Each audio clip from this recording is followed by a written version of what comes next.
names of Allah.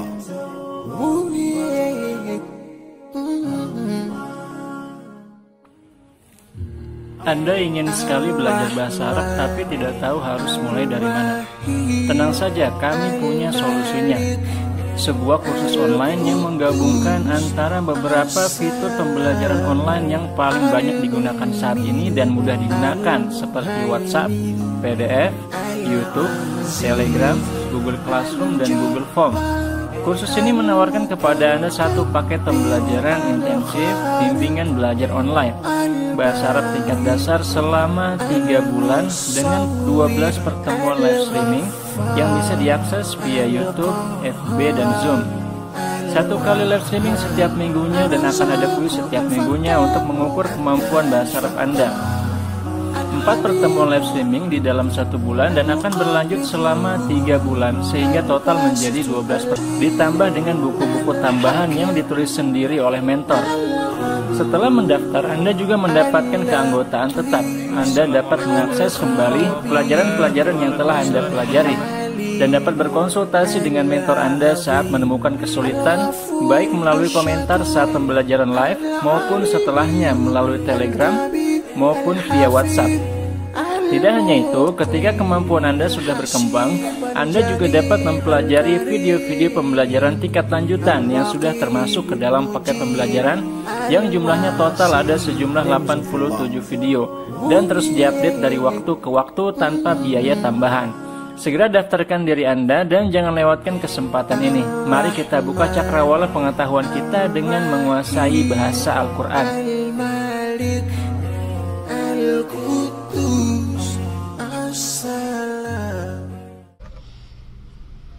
Oke teman-teman, bismillahirrahmanirrahim. Assalamualaikum warahmatullahi wabarakatuh. Ahlan wa sahlan wa marhaban bikum. Selamat datang di video ini. Bagi Anda yang baru pertama kali mampir, jangan lupa subscribe dulu, gratis.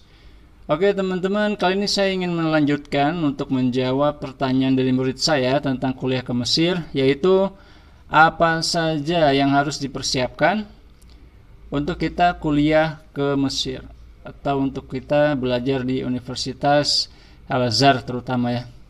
Oke, mau tahu jawabannya? Tonton sampai habis.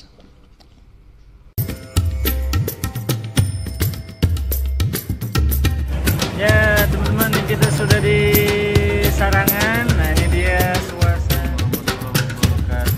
Teman-teman sekalian.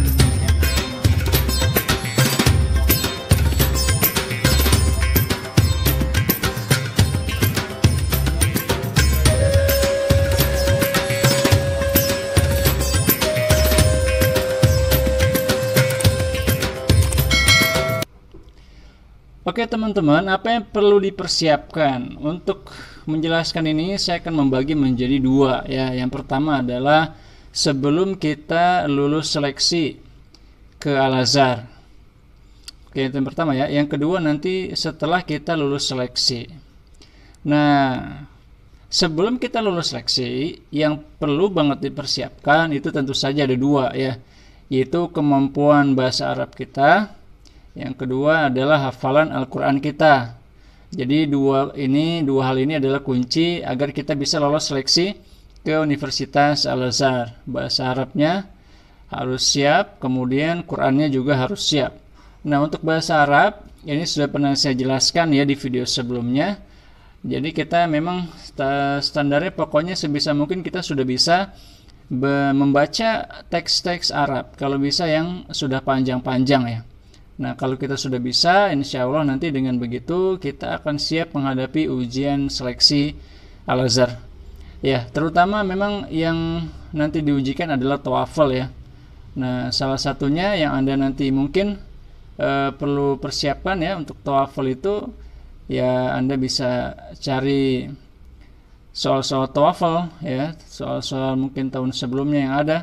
Dan juga yang pasti Anda bisa coba lah, ada banyak versi TOEFL ya. Jadi TOEFL itu dia tidak diproduksi oleh satu lembaga ya, seperti ITS yang memproduksi TOEFL Inggris ya, itu hanya ada di Amerika ITS, atau mungkin IELTS ya, cuma ada di Inggris. Cuma 2 lembaga itu yang meluncurkan TOEFL dan IELTS ya. Kalau TOEFL cuma satu di Amerika ITS saja, tapi kalau TOEFL Arab itu memproduksi banyak sekali, hampir di setiap dunia Islam, di setiap negeri Muslim kita temukan TOEFL. Bahkan di Indonesia itu ada banyak versi TOEFL. Ada versi TOEFL UIN Jakarta, ada versi TOEFL UIN Semarang, ada versi TOEFL UIN Jogja, dan lain sebagainya. Ada UIN Surabaya ya. Jadi masing-masing punya versi sendiri-sendiri. Jadi kalau kita pakai standar yang di Indonesia bisa banyak macamnya. Kalau Anda mau nyoba salah satunya, yang versi UIN Jakarta, Anda bisa lihat di playlist saya ada tentang TOEFL. Itu juga berguna untuk Anda nanti seleksi masuk UIN Jakarta. Bagi yang mau S1, S2, S3, nanti ada tes TOEFL di UIN Jakarta. Itu Anda harus mempersiapkan diri juga ya. Ya, itu pertama bahasa Arab ya. Jadi Anda silakan cari buku-buku yang bisa menunjang, atau mungkin kalau ada forum, kalau ada kursus, itu lebih baik juga kalau Anda ikuti. Oke, selanjutnya tentang Al-Quran ya. Berapa banyak Al-Quran yang harus dipersiapkan? Seperti saya sudah bahas juga di video sebelumnya, minimal banget Anda hafal 2 juz ya.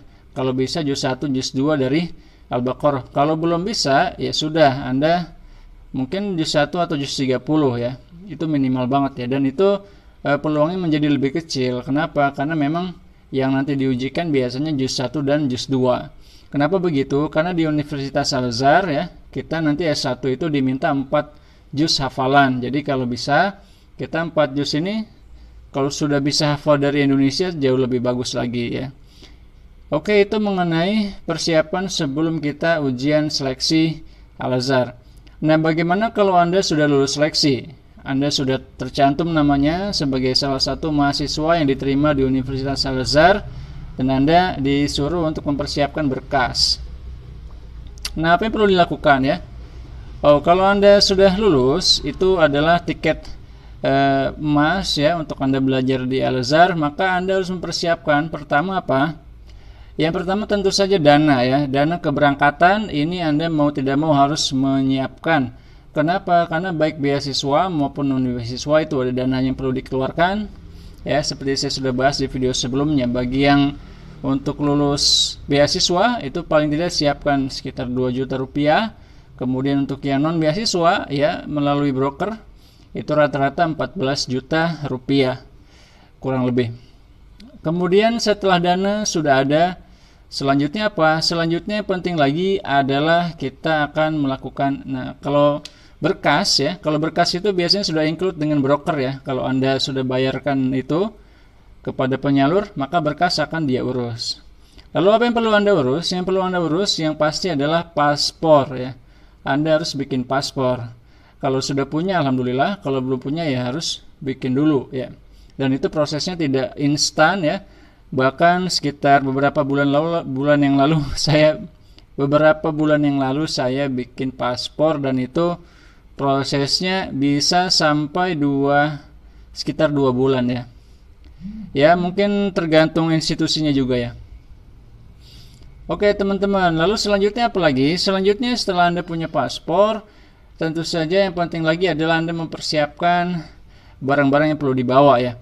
Nah, saya sarankan Anda tidak perlu banyak bawa barang karena bisa jadi nanti memberatkan bagasi ya. Tapi yang paling penting adalah Anda harus mempersiapkan diri membawa baju musim dingin ya. Kita di Indonesia negara dengan musim iklim tropis ya, musim cuma 2, musim hujan sama musim panas. Kita seringkali tidak butuh jaket, tapi di Mesir kita butuh banget jaket. Jadi sebisa mungkin Anda bawa lebih dari 1 jaket supaya bisa ganti ya. Kalau jaket Anda cuma 1 ya, itu nanti musim dingin itu bisa sekitar sebulan, 2-3 bulan ya. Karena kan ada 4 musim ya, masing-masing 3 bulan. Jadi kalau Anda 3 bulan pakai jaket yang sama, itu rasanya akan terjadi efek gatal-gatal ya. Maka dari itu sebaiknya tidak Anda pakai terus-menerus, maka Anda harus cari ganti. Dan juga kalau bisa baju-baju untuk musim dingin ya, walaupun musim panas juga perlu juga. Nah, lalu bagaimana dengan buku-buku yang lain atau mungkin keperluan lain? Jadi sebenarnya hampir semua kebutuhan bisa Anda beli di sana. Ya, kemudian yang penting lagi Anda persiapkan adalah Anda sebaiknya menyiapkan uang dolar. Ya, jadi kenapa? Karena rupiah di sana agak sulit. Kalau kita gunakan tentu saja tidak bisa ya, tidak laku rupiah kecuali di beberapa tempat seperti di tempat-tempat wisata yang mereka menerima rupiah, tapi secara umum jarang. Nah, karena itu kita nanti di sana harus menyiapkan dolar. Ya, jadi rupiah kita tukar dulu ke dolar. Nanti di sana kita pakai dolar itu. Dolar ini kita nanti tukar dengan uang di Mesir, mata uang Mesir namanya pound, Egyptian pound atau singkatannya EGP. Nah, kalau Anda sudah punya uang dolar, itu bisa jadi lebih aman karena kita bisa tukarkan dolar kita di Mesir. Oke, teman-teman, setelah itu apa lagi? Setelah itu ya sudah, silakan berangkat ya. Biasanya hanya itu saja yang perlu disiapkan dan insya Allah mudah-mudahan dimudahkan ya bagi teman-teman yang mau ke sana. Tetap semangat, jangan lupa berdoa yang banyak ya, dan berusaha. Insya Allah manjadda wajada, barang siapa sungguh-sungguh pasti dapat. Mansar walat darbi wasola, barang siapa berjalan pada relnya pasti akan sampai. Waman sobaro zofiro, dan barang siapa bersabar maka dia akan beruntung. Oke, terima kasih teman-teman sudah menonton sampai habis. Jangan lupa klik tombol like dan subscribe. Jangan dislike ya. Ya, tapi nggak apa-apa juga ya. Oke, terima kasih. Sampai ketemu lagi di video selanjutnya. Semoga ada manfaatnya. Wassalamualaikum warahmatullahi wabarakatuh.